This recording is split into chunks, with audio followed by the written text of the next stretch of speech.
Figure out what you need to work on and what is working before you start a new relationship. After divorce, starting a new relationship may not solve your issues. And you're not trying to replace your ex. What you're trying to do is first figure out who you are, what you need, what you're looking for going forward. And so you really got to identify things such as what were some barriers that you failed to protect? What were some boundaries you failed to protect?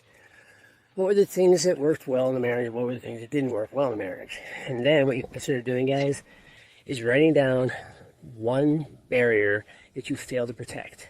And you're going to be working on that going forward. And you're also going to look at one thing that you could improve upon going forward personally that you did in your marriage, and going forward you want to have improvements in. Because, and the reason we mention this way about the barriers, what worked, what didn't work, and identifying specific things is because if you don't identify them, work to resolve them, and get them resolved, bringing someone in as a new partner isn't going to change your habits.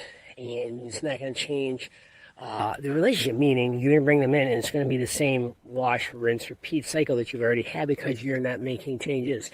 So again, when you're trying to figure out what you want in the new chapter of your life, you're not necessarily replacing your ex, but you need to figure out what worked for you, what didn't work for you, identify those aspects, work on that before you introduce somebody else into a new relationship with you. Otherwise, you're going to be exposing them to the same habits you had. Is it doable? Sure. It just takes some time to do it.